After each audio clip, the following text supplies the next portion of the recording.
Hoy nos encontramos nuevamente frente a nuestra iglesia catedral, Nuestra Señora del Rosario, para hablarles un poco más sobre la historia de la creación del templo. Si observamos bien y leemos Génesis capítulo 1, nos daremos cuenta que Dios plantó dos árboles, el árbol del conocimiento del bien y del mal y el árbol de la vida. Y de estos dos árboles comienza toda la historia de la salvación. Y por eso, estas dos columnas también simbolizan esos dos árboles, de donde nace toda la historia de la raza humana. También vamos a hablar hoy sobre el campanario. ¿Por qué la iglesia hoy en día tiene campanas? ¿Por qué usa las campanas? ¿Para qué la usa? ¿Qué simbolizan las campanas? Bueno, las campanas nacen del chofar que usaba el pueblo de Israel para llamar al pueblo a la congregación, para recibir los sacrificios, las ofrendas, que hoy en día se vuelve a usar o se sigue usando para llamar al pueblo a la adoración. Por eso te ve que antes de que comience el servicio divino, pues se tocan las campanas. Y a diferencia del chofar, pues las campanas hoy en día pues tienen diferentes tonos. Por eso se usan dos campanas, a veces tres, a veces más. Porque las campanas nos van acompañando a través de la liturgia. Por eso una es la campanada que abre el servicio divino, otra es cuando nos vamos a acercar a la Eucaristía, la purificación, que esto también, ojo, esto también lo toma del Antiguo Testamento del chofar. El chofar era un cuerno que usaban los sacerdotes para ir también marcando las pautas del servicio. Cuando se presentaban las ofrendas, pues se hacía un tipo de toque. Y cuando se hacía el sacrificio, otro y así. El chofar era un cuerno que no se hacía de cualquier cosa o de cualquier animal, sino de, por ejemplo, un ciervo, un carnero. El más usado es el del carnero. ¿Por qué del carnero? Porque tenía que ser un animal limpio, puro, porque no podía estar contaminado con el pecado. A diferencia del cuerno de la vaca, que estaba prohibido, porque recuerden que cuando Moisés bajó del monte Sinaí, el pueblo de Israel pues ya estaba adorando al becerro. Entonces por eso hoy en día no se usa el chofar de cuerno de vaca, sino de cuervo de ciervo o cuervo de carnero. Y el chofar también está conectado con el Génesis, porque simboliza la voz de Dios en la creación. ¿Entiendes? Y el chofar mismo es el ser humano. Cuando leemos Génesis, vemos como Dios sopla aliento de vida en el ser humano y llega a ser un ser. Por eso cuando nosotros o los músicos tocan el chofar, es como que Dios está volviendo a crear al ser humano a través del chofar, y el chofar anuncia la gloria de Dios. Y por eso volvemos de nuevo a las campanas. Las campanas están anunciando la gloria de Dios. Ahora, vamos adentro. Ya vimos que las dos columnas simbolizan pues los dos árboles, el árbol del conocimiento del bien y del mal y el árbol de la vida. Ahora, aquí estamos en el atrio, que habíamos hablado en el video anterior. Y recuerden que en Génesis 1, cuando dice, en el principio creó Dios los cielos y la tierra estaba desordenada y vacía. Bueno, esta parte es esa parte de Génesis, porque el atrio divide a la iglesia con la parte del santo y el santísimo y al mundo, que hoy en día permanece en oscuridad y vacío, porque a veces vemos mucha gente caminando y están vacías. ¿Por qué? Porque falta Dios. Hoy en día la visión de Dios ha disminuido mucho porque nos ha entretenido un poco la tecnología, el trabajo, las preocupaciones, los problemas, y nos olvidamos de Dios. Ahora, adentro vamos a ver que así como en el Antiguo Testamento Dios creó un jardín hermoso, pues la iglesia refleja ese jardín. Vamos adentro. En las iglesias vamos a encontrar la misma línea de creación que hizo Dios. Ven acá. Vemos cómo, volvemos al bautismo como el video anterior, cómo todo sale del agua.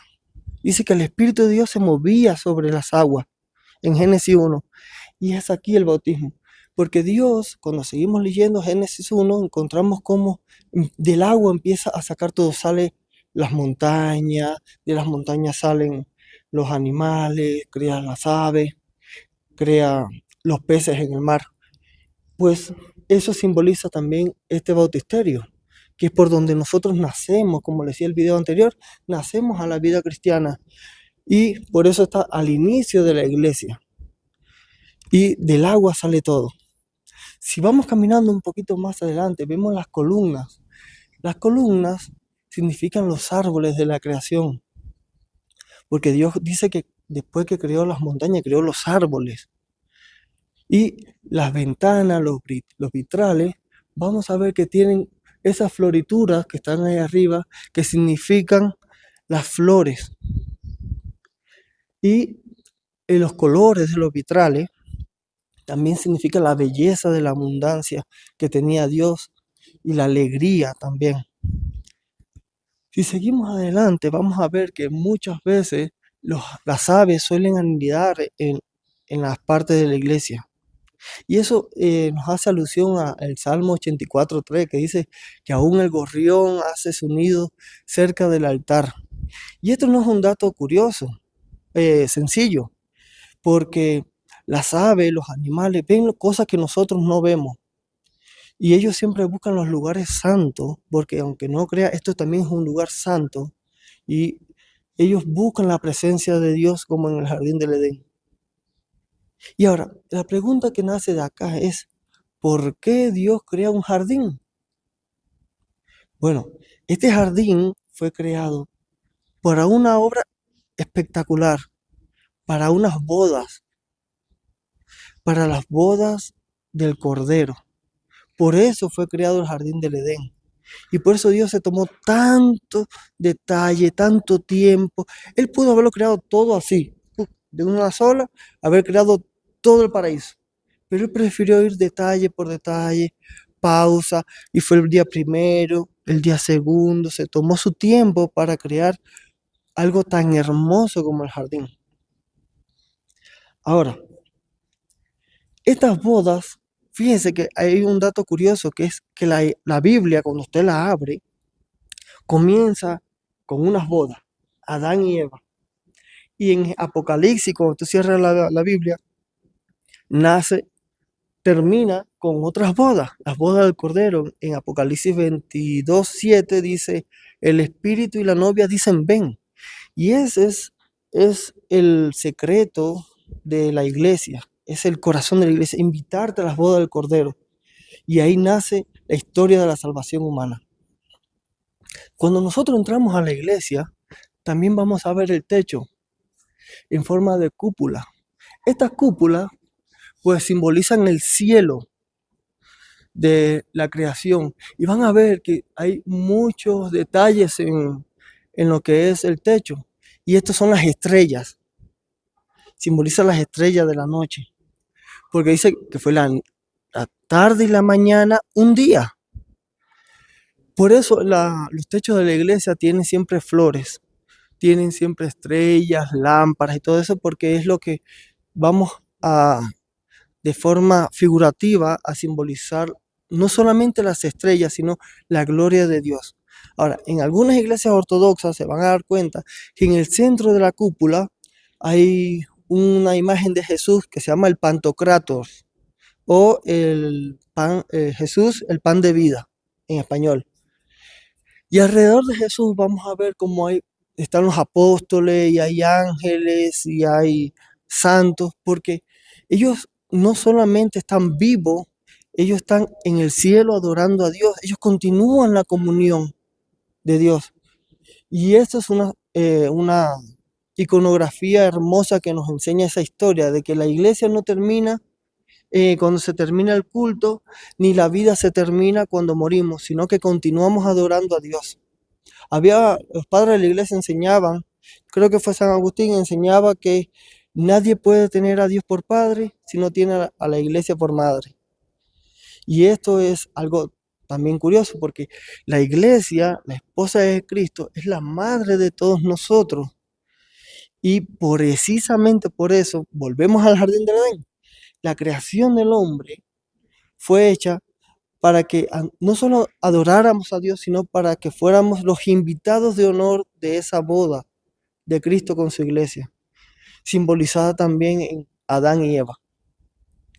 Otro dato curioso que vamos a ver es cómo Adán y Eva, cuando Adán cae y duerme, Dios toma una costilla mientras él duerme y de esa costilla crea a la mujer. De igual manera, Cristo en la cruz, cuando es atravesado por la lanza, de ahí salen agua y sangre, que es lo que hoy tenemos como el bautisterio y la Eucaristía. Y los padres de la iglesia decían que ahí nació la iglesia. Así como que de Adán Dios saca a la mujer, así de Cristo, de su costado, de su costilla, saca a la iglesia. Así que, viendo una vez más el techo, vemos también un poco más abajo las imágenes. Estas personas que vemos simbolizadas en estas esculturas son aquellos santos que ya llegaron a la gloria, llegaron a la iglesia triunfante. Porque nosotros estamos todavía en la iglesia militante. Para los que no entienden mucho, es la iglesia que sigue el camino todavía en lo que es la peregrinación de esta vida. Una vez que nosotros muramos, pues vamos a Dios y continuamos el servicio divino allá con el Señor. Ahora, otro dato curioso de la construcción de la iglesia es que todas están orientadas hacia el oriente, o como nosotros lo conocemos, el este, que es donde nace el sol. ¿Y por qué nace esta idea de construir la iglesia mirando el oriente o el este, como nosotros lo conocemos? Pues nosotros esperamos la llegada de nuestro Señor Jesucristo que viene del oriente. Como dice la Escritura, así como el rayo sale del oriente y se ve en el occidente, así será la venida del Señor que se verá del oriente al occidente. Pues esto nos recuerda a las 10 vírgenes. Cuando nosotros leemos las 10 vírgenes, vemos que ellas tienen candelabros que están esperando al Señor. Por eso afuera, cuando nosotros llegamos a la iglesia, vamos a ver que tiene unos candelabros grandes en la entrada. Y eso significa que esta iglesia es una virgen que está esperando a su esposo o a su amado con el aceite y la lámpara. El aceite sabemos que es el Espíritu Santo, simbolizando el Espíritu Santo. Y la luz de la lámpara es la luz de Cristo en la oscuridad del mundo. Por eso, cuando nosotros vamos a entrar, no solamente estamos entrando a una iglesia hermosa, llena de esculturas, de arte, estamos entrando al jardín del Edén. No porque en sí sea el jardín en sí, sino porque es una representación de la creación de Dios. Es un pedacito de Edén donde Dios vuelve a caminar con nosotros. Recuerda que cuando Adán y Eva pecan, ellos son expulsados del jardín del Edén y Dios se separa del hombre.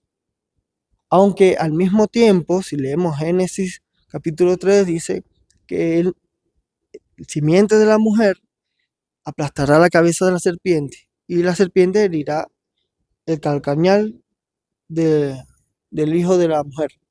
Pues esto también está simbolizado acá en la iglesia, pues vemos como el Cristo Redentor hiere la cabeza de la serpiente. ¿Por qué? Porque triunfa en la cruz. ¿Bien? Así que muchas gracias, lo espero en los comentarios y hasta el próximo lunes.